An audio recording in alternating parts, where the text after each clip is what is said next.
नमस्कार दोस्तों, आज भी मैं आपको बेसिक ही बताऊंगा एस्ट्रोलॉजी का, ज्योतिष के बारे में।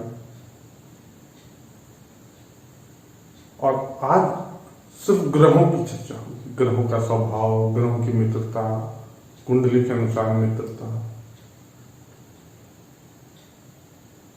ग्रहों की दृष्टि। आज सिर्फ ग्रहों के बारे में बताया जाएगा। तो इस वीडियो को आगे देखने से पहले मेरा आपसे निवेदन है कि आप हमारे चैनल को जल्द से जल्द सब्सक्राइब कर लें और बेल आइकन दबाना ना भूलें, ताकि इस तरह का वीडियो आप तक पहुंचता रहे। अब आइए बोर्ड पे देखते हैं।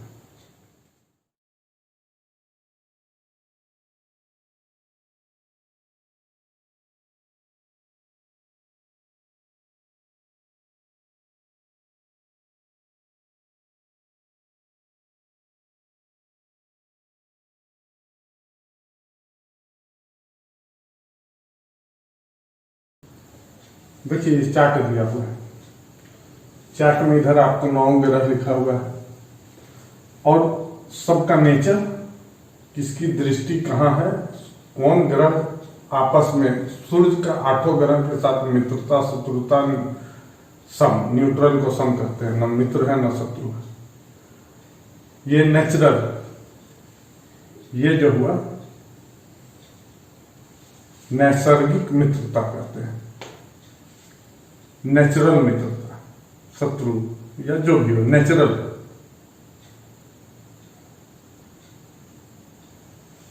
देखिए, इसलिए कलर से किया गया है। लाल जो शत्रु का है, हरा मित्र का है, और ब्लू जो है वो न्यूट्रल है। देखिए, एक चीज और ध्यान रखिए, सूर्य और मंगल क्रूर ग्रह, इसका स्वभाव क्रूर है। और शनि, राहु और केतु पाप ग्रह है। और शुक्र और बृहस्पति और शुक्र शुभ ग्रह है, अच्छा ग्रह माना जाता है। और चंद्रमा और बुध ये न्यूट्रल ग्रह है। शुभ भी हो सकता है, अशुभ भी हो सकता है। जैसे अगर चंद्रमा शुक्ल पक्ष का है तो वह शुभ होता है, और अगर कृष्ण पक्ष का है तो वह अशुभ होता है। पिछले बार भी बताया गया था आपको कि शुक्ल पक्ष कब होता है और कृष्ण पक्ष कब होता है। 15 दिन शुक्ल पक्ष, 15 दिन कृष्ण पक्ष। यानी देखिए, सूर्य से चंद्रमा की दूरी एंटी क्लॉकवाइज है। अगर 180 डिग्री तक है तो शुक्ल पक्ष है, और 180 डिग्री के बाद है, यानी 7 घर, 1 2 3 4 5 6 7, इसके बाद, तो यानी ये जन्म कृष्ण पक्ष में हुआ है। यहां चंद्रमा खुद ही अशुभ, यहां वो शुभ फल नहीं देगा। इसी तरह सबका अपना अपना ग्रह का है। अब एक चीज और देख लीजिए, हर ग्रह अपने स्थान से 7वें स्थान को पूर्ण दृष्टि से देखता है। अगर सूर्य किसी ग्रह को 7वें स्थान पर देख रहा है पूर्ण दृष्टि से, तो वो भी ग्रह इस सूर्य को 7वें स्थान पर पूर्ण दृष्टि से देखता है। लेकिन 3 ग्रह ऐसा है, मंगल, बृहस्पति और शनि। मंगल देखिए, चौथे घर, अपने स्थान से चौथे स्थान, 7वां और 8वां स्थान को पूर्ण दृष्टि से देखता है। बृहस्पति अपने स्थान से 5वां, 7वां और 9वें स्थान को पूर्ण दृष्टि से देखता है। इसी तरह शनि अपने स्थान से 3रा, 7वां और 10वें स्थान को पूर्ण दृष्टि से देखता है। अब देखिए, बोर्ड पे इसको कुंडली में समझते हैं। मंगल, देखिए मंगल यहां, तो यहां से 1 2 3 4 चौथे स्थान, मंगल चौथे स्थान को पूर्ण दृष्टि से देखता है। तो देखिए, सूर्य और केतु को पूर्ण दृष्टि से देखें उसके बाद देखिए 5, 6, 7, यानी शनि को भी पूर्ण दृष्टि से देख रहा, लेकिन 7वें के कारण है तो शनि भी मंगल को पूर्ण दृष्टि से देख रहा।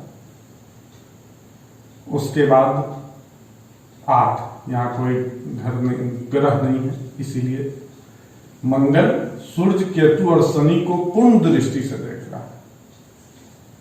बृहस्पति अपने स्थान से, तो काउंटिंग अपने स्थान से होगा, 1, 2, 3, 4, 5, कोई ग्रह नहीं है। 6, 7, यहां भी कोई ग्रह नहीं है। 8, 9, यहां मंगल, यानी बृहस्पति सिर्फ मंगल को ही पूर्ण दृष्टि से देख रहा है। अब शनि देखिए अपने स्थान से तीसरा, 1, 2, 3, यहां कोई नहीं। 4, 5, 6, 7, देखिए 7 तो मंगल हो रहा है। 8, 9, 10, तो शनि अपने स्थान से मंगल, शुक्र और केतु को पूर्ण दृष्टि से देख रहा है। अब देखिए अगर कहा जाए शुक्र पे किस ग्रह की पूर्ण दृष्टि पड़ रही है, मंगल का भी, देखिए मंगल का भी था, और हरा आपका शनि का था, तो शनि का भी, और राहु और चंद्रमा क्योंकि अपोजिट है 7वां, तो ये भी देख रहा है। तो यानी शुक्र और केतु पे 1, 2, 3, 4 ग्रह की पूर्ण दृष्टि पड़ रही है। सूर्य और बुध यहां पूर्ण दृष्टि से देख रहा, तो यहां पे कोई ग्रह नहीं है। बृहस्पति यहां पूर्ण दृष्टि से देख रहा, लेकिन यहां कोई ग्रह नहीं है। बृहस्पति 1, 2, 3, 4, 5 यहां पूर्ण दृष्टि से देख रहा, यहां कोई ग्रह नहीं है, सिर्फ मंगल को पूर्ण दृष्टि से। तो आप समझ गए कि कौन किसको पूर्ण दृष्टि से कैसे देखता है, अपने स्थान से काउंट करना। अब बोर्ड पे आप देख रहे हैं कि सूर्य की मित्रता चंद्रमा, मंगल और बृहस्पति से है, और बुध के साथ ये न्यूट्रल, और शुक्र, शनि, राहु, केतु के साथ इसकी शत्रुता है। लेकिन एक चीज ध्यान रखिए, सूर्य बुध के साथ न्यूट्रल है, सम रिलेशन है, मित्र है ना शत्रु है। लेकिन बुध, देखिए बुध सूर्य के साथ मित्र है। ये कोई जरूरी नहीं है कि अगर सूर्य बुध के साथ मित्रता है तो बुध का सूर्य के साथ भी मित्रता, ये ऐसा नहीं है। ये नहीं समझ सकते हैं आप कि सूर्य का अगर बुध के साथ मित्रता है तो बुध का भी सूर्य के साथ मित्रता है, या सूर्य का शुक्र के साथ मित्रता है तो शुक्र का भी सूर्य के साथ मित्रता होगा, या शनि का राहु के साथ मित्र शत्रुता है तो फिर राहु का भी शनि के साथ। ये वाइस वर्षा नहीं है, कभी कभार अंतर हो सकता है। तो ये है नेचुरल। इस टेबल को अगर आप ध्यान से देखिएगा तो इसमें नेचुरल, जो स्वाभाविक नैसर्गिक मित्र जो होता है, नेचुरल मित्र, शत्रु या सम, ये दिया हुआ है। हमारे यहां 3 तरह से मित्रता होती है। एक यहां हो गया नेचुरल, एक कुंडली के अनुसार। तो कुंडली के अनुसार कैसे होता है, ये अगर सूर्य और बुध का मित्र और शत्रु, देखिए अपने घर से, इस घर से 3 घर इधर, 1, 2, 3 और 3 घर इधर,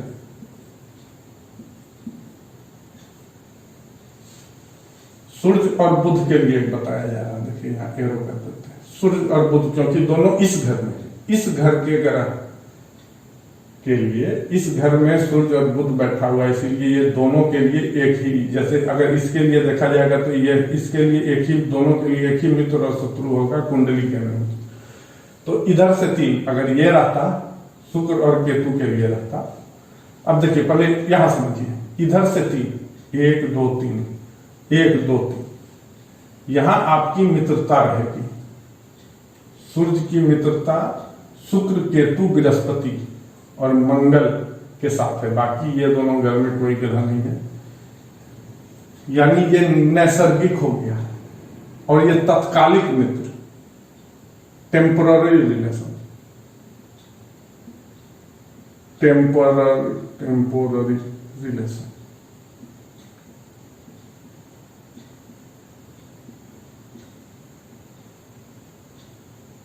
तत्कालिक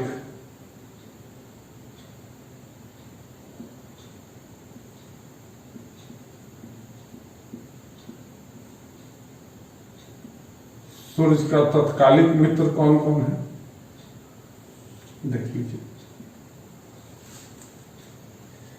टेम्पररी रिलेशन सूर्य का मंगल, शुक्र और केतु और बृहस्पति। मंगल, बृहस्पति,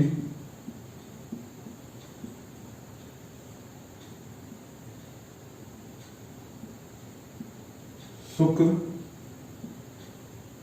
और केतु।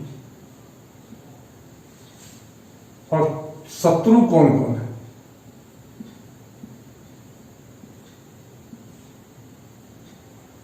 सूर्य का हम बता रहे हैं, हम बुध का नहीं बता रहे हैं, हम सूर्य का आपको बता रहे हैं। कौन कौन है? जो भी साथ में ग्रह है वो शत्रु है, तो पहला बुध हो गया। और जो नहीं है, जो इन सब घर को छोड़ दिया जाए, 1 2 3 4 5 बाकी जो 6 घर में जो भी ग्रह होगा सब इसका शत्रु है। चंद्रमा,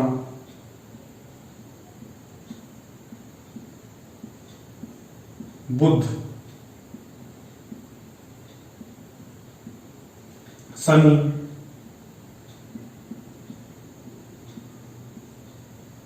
और राहु।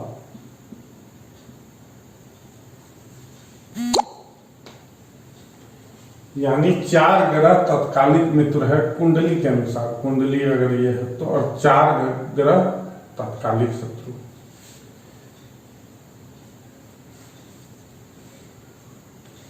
और नेचुरल मित्रता आप जान रहे हैं सूर्य का कौन कौन है? चंद्रमा, मंगल, बृहस्पति। न्यूट्रल है बुध, और शत्रु है शुक्र, शनि, राहु और केतु। अब ये दोनों को मिला के एक बनता है पंचधा मैत्री चक्र, जिसको कंपाउंड रिलेशनशिप कहते हैं। वो क्या है? कंपाउंड रिलेशनशिप आपका क्या है? एक नेचुरल हो गया, एक टेम्पररी हो गया, दोनों को कंबाइंड करेंगे तो पंचधा यानी कंपाउंड रिलेशनशिप बनेगा, पंचधा मैत्री। ये कैसे निकलता है? अगर दोनों में मित्र है तो अति मित्र कहलाएगा, यानी दोनों में फ्रेंड है तो एक्सट्रीम फ्रेंड, और अगर दोनों में शत्रु है तो एक्सट्रीम इनेमी यानी अति शत्रु, और एक में मित्र है और एक में शत्रु है तो न्यूट्रल हो जाएगा, सम। यानी अगर एक में अच्छा कर रहा है वो उस ग्रह के साथ, और दूसरे में अच्छा नहीं हो रहा है तो उस ग्रह के लिए ये न्यूट्रल हो जाएगा।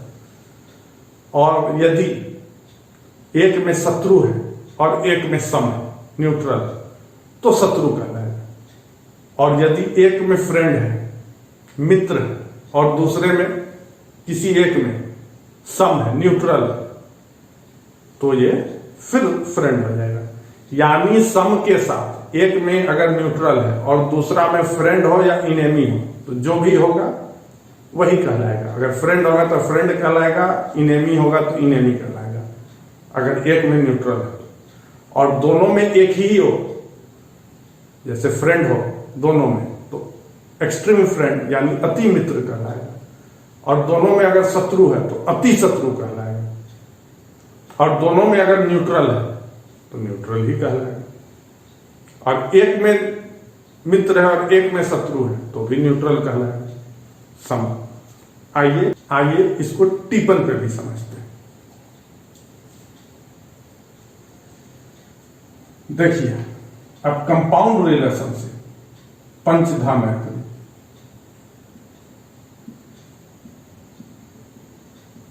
कंपाउंड रिलेशन,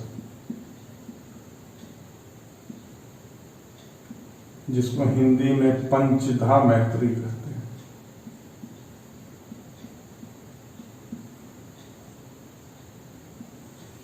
सूर्य के लिए, हम सूर्य के लिए निकाल रहे हैं, हर ग्रह के लिए इसी तरह निकलेगा। अब देखिए, सूर्य के बाद चंद्रमा,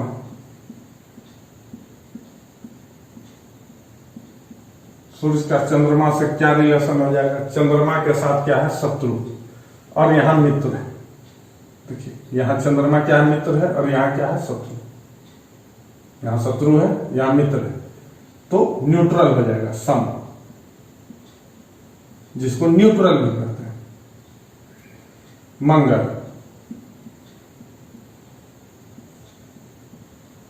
मंगल क्या है? मित्र है, और यहां भी मित्र है, यहां भी मित्र है, यहां भी मित्र है, यानी अति मित्र, एक्सट्रीम फ्रेंड।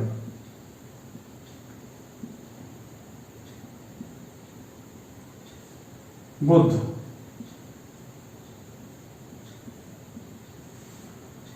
बुध कहाँ है? शत्रु है यहां, और यहां क्या है? न्यूट्रल है। तो आपको क्या बताए थे? न्यूट्रल के साथ मित्र रहेगा तो मित्र होगा, न्यूट्रल के साथ शत्रु रहेगा तो शत्रु होगा। तो यहां शत्रु है, यहां न्यूट्रल है, सम है, तो शत्रु होगा।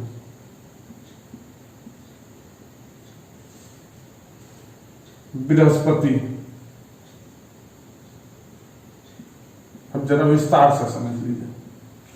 बृहस्पति यहां मित्र है,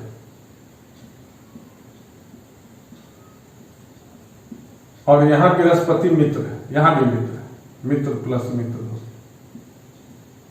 तो बृहस्पति क्या हो जाएगा? अति मित्र। दोनों में मित्र हुआ तो अति मित्र। शुक्र,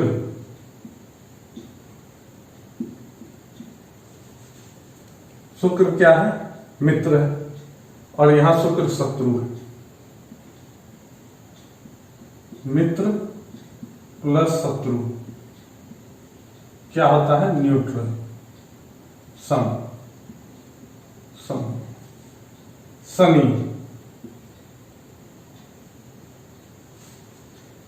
शत्रु प्लस यहां भी शत्रु, यानी अति शत्रु है।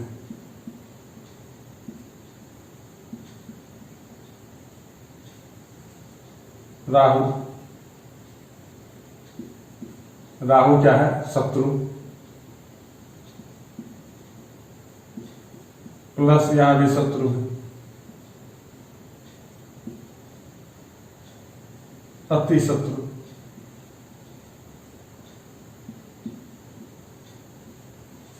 केतु,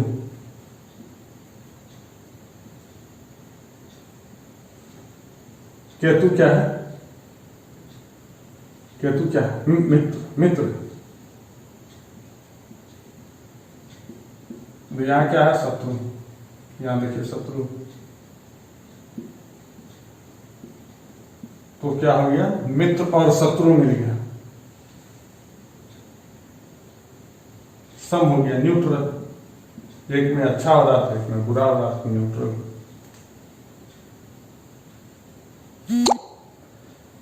मुझे उम्मीद है कि यहां तक आप लोग समझ गए होंगे कैसे क्या होता है। अब आगे देखेंगे। अब एक चीज और जान लीजिए कि हर ग्रह को एक राशि बदलने में कितना दिन लगता है। सूर्य को देखिए, सूर्य को 30 दिन लगता है।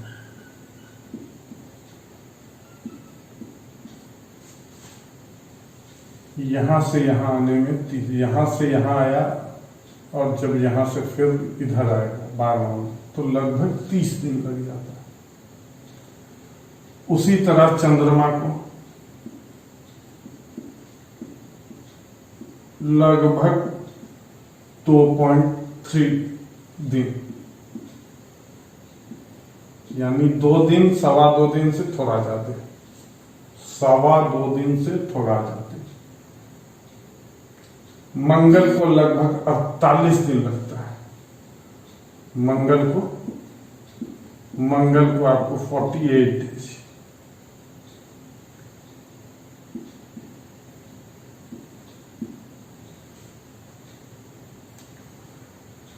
बुध और शुक्र एक चीज याद रखिए, बुध और शुक्र कभी 60 डिग्री से ज्यादा का अंतर नहीं होगा सूर्य से, या तो इधर या तो इधर, 60 इधर हो चाहे इधर, 20 साल बाद भी आइए, 100 साल बाद भी आइए, 200 साल बाद भी आइए।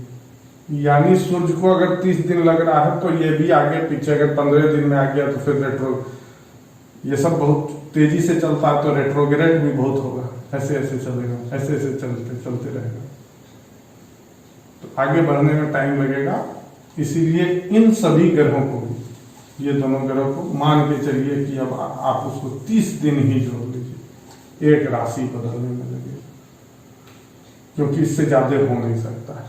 अगर सूर्य के साथ ही रहना है, अगर एक दिन का भी अंतर अगर हर राशि में आएगा तो 12 दिन का अंतर आएगा, फिर धीरे धीरे ये बढ़ते बढ़ते बढ़ते बढ़ते फिर कभी ऐसा होता है कि सूर्य यहाँ है, बुध और शुक्र यहाँ, लेकिन ऐसा नहीं होता, 60 डिग्री का ही अंतर है। इसीलिए ये चीज याद रखिए कि जितना सूर्य को दिन लग रहा है उतने उसको भी लगेगा, भले या इधर आ जाए फिर वापस हो जाए, अलग मैटर।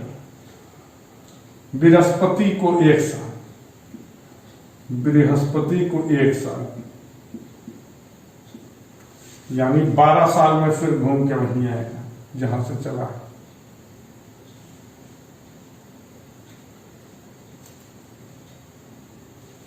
राहु और केतु, सभी ग्रह एंटी क्लॉकवाइज चलेगा, सिर्फ राहु और केतु है जो क्लॉकवाइज है, यानी 1 पे है केतु तो अब 12 पे जाएगा, 12 पे रहेगा तो 11 पे जाएगा, 11 पे 10 पे आएगा। तो राहु और केतु लगभग एक मान के चलिए कि 18 महीने, कुछ कम 17 महीने इसी तरह लगेगा। ये रफ है। शनि को 2.5 साल, एक राशि में शनि 2.5 साल रहता है। सूर्य चंद्रमा मंगल हो गया, बुध हो गया, बृहस्पति हो गया, शुक्र हो गया, शनि राहु केतु हो गया। देखिए साहब, इन 4 को भी आपको जानना जरूरी है, क्योंकि ये बाद में आपको काम आएगा। अब आइए आगे जानते हैं कि उच्च ग्रह, नीच ग्रह यानी एक्सल्टेड उच्च ग्रह, डेबिलिटेड नीच ग्रह या मूल त्रिकोण क्या होता है। कोई भी ग्रह कहा जाता है उच्च कब होता है। एक चीज ध्यान रखना होगा कि जिस राशि में उच्च होगा उसी से अपोजिट 180 डिग्री यानी 6 राशि बाद वहां से, यानी अगर एक राशि में उच्च है तो 7 राशि में नीच होगा। अगर 7वां राशि में उच्च है तो एक राशि में नीच होगा, यानी 6 राशि बाद 180 डिग्री हमेशा ये चीज होता है। आइए बोर्ड पे दिया हुआ है उसको समझते हैं, हर राशि कहाँ कहाँ ऊंच और नीच होता है। देखिए सूर्य मेष राशि में ऊंच होता है। ये जो डिग्री दिया हुआ है, यहाँ जो डिग्री दिया हुआ है उस राशि में तो ऊंच हो गया। जैसे सूर्य मेष राशि एरीज में ऊंच हो रहा है तो प्रथम राशि है, तो 7वां राशि क्या होता है, लिब्रा। तो नीच कहां होगा, देखिए लिब्रा तुला में एकदम 180 डिग्री पूरा ऊंच और नीच में अंतर। अब देखिए 10 डिग्री, या क्या कह रहा 10 डिग्री, 10 डिग्री पे अगर मेष राशि में सूर्य, और सूर्य का डिग्री 10 है, यानी 10 से थोड़ा कम हो सकता है, 10 से थोड़ा ज्यादा हो सकता है, यानी 9 से 11 के बीच में रहे। एग्जैक्ट 10 तो होना बहुत फ्रीक्वेंटली टाइम के लिए है, लेकिन अगर 10 से 1 डिग्री का अंतर, 10 से इधर और उधर, तो इसको माना जाता है कि डीप एक्सेलरेशन, मतलब पूर्णता बहुत ही उच्च तरह का उच्च ग्रह है, हाईएस्ट पावर। यहां पे ये आपको बहुत ही अच्छा रिजल्ट देगा। उसी तरह नीच है, लिब्रा में नीच है, नीच में रहेगा तो खराब प्रभाव होगा, उसके पीरियड में बहुत खराब आपका रहेगा समय। और 10 में है तो बहुत ही अति खराब। अगर 10 डिग्री के आसपास है, थोड़ा आगे पीछे 20-30 सेकेंड आगे पीछे का अंतर है, 60 सेकेंड मैक्सिमम मान के चलिए, यानी 9 डिग्री के बाद और 11 डिग्री के बीच में है, तो आप ये मान लीजिए कि बहुत ही खराब प्रभाव रहेगा। और मूल त्रिकोण, सिंह राशि में मूल त्रिकोण होता है, उसमें भी 1 से और 10 डिग्री के बीच में रहता है। अगर मूल त्रिकोण में भी है तो बहुत अच्छा रिजल्ट देगा। देखिए इसमें 7 ग्रह है, 7 ग्रह का दिया गया है। राहु और केतु एक्जेलेट और डेबिलेट नहीं होते, या फिर मूल त्रिकोण नहीं होता, लेकिन अब माना गया है, कुछ लोग मानते हैं कि अगर राहु जिस राशि में उच्च का होगा वहां केतु नीच का होगा, जहां राहु नीच का होगा वहां केतु उच्च का होगा। यही एक चीज, मतलब वो खुद 180 डिग्री पे। अब देखिए राहु और चंद्रमा एक ही जगह उच्च और नीच होता है, डिग्री से मतलब नहीं है राहु। यानी वृष राशि में राहु उच्च का है तो केतु नीच का हो। स्कॉर्पियो वृश्चिक राशि में राहु नीच का है तो केतु उच्च का हो। यही चीज आपको जानना है। अब देखिए इस टिप्पण में देखने का कोशिश करिए। मंगल यहां है 10, 10वां घर क्या होता है? मकर, कैप्रिकॉर्न, मकर राशि है। ये 10वां राशि में है, 10 यहां लिखा हुआ है, यानी ये राशि घर है 11th हाउस में है, लेकिन राशि क्या है? मंगल का 10वां, और इसका डिग्री है 28 डिग्री 36 मिनट, यानी 28 डिग्री पे, यानी 28 डिग्री पे देखिए, यानी ये पूर्णतः मतलब बहुत ही उच्चतम कोटि का उच्च ग्रह। इसका प्रभाव जब मंगल का आएगा तो बहुत ही शुभ प्रभाव देगा। जब जब मंगल का महादशा है, महादशा में तो फल अच्छा देगा ही, अगर महादशा में अंतर, किसी के महादशा में अंतरदशा चल रहा तो भी अच्छा फल देगा, अंतरदशा में अगर प्रत्यंतर दशा भी चल रहा तो भी अच्छा फल देगा। तो ये मान के चलिए कि इस कुंडली में मंगल उच्च का तो है ही, उस राशि में है, लेकिन अपने डिग्री को भी मेंटेन किए हुए, मतलब उच्चतम स्थिति में है।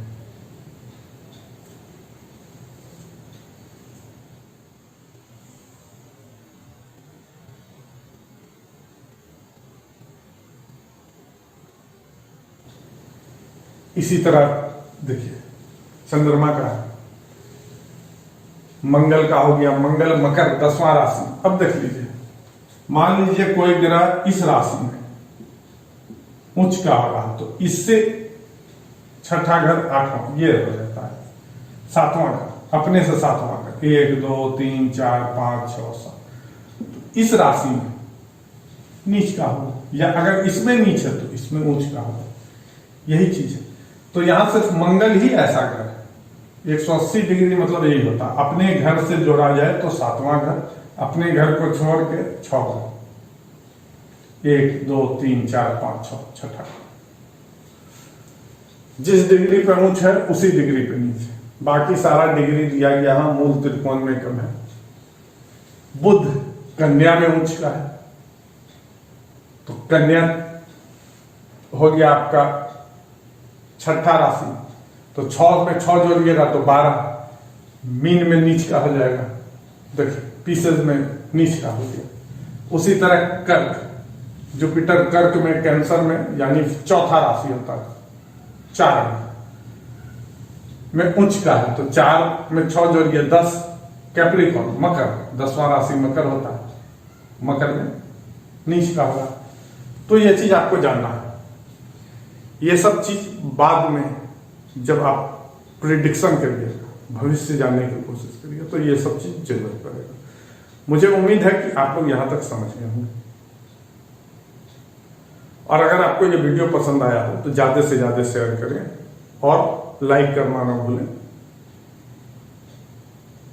और अगर कुछ जानकारी और आपको चाहिए या कुछ अगर आप अपना हॉरोस्कोप दिखाना चाहते हैं, बनवाना चाहते हैं, तो हमारा कांटेक्ट नंबर है, आप कांटेक्ट भी कर सकते हैं। कुछ जानकारी लेना चाहते हैं किसी का हॉरोस्कोप के बारे में तो भी आप कांटेक्ट कर सकते हैं। मेरा एक बार आपसे फिर निवेदन है कि आप हमारे चैनल को सब्सक्राइब कर लें और बेल आइकन दबाना ना भूलें ताकि इस तरह का वीडियो आप तक पहुंचता रहे। और इस वीडियो को अंत तक देखने के लिए आपका बहुत बहुत धन्यवाद।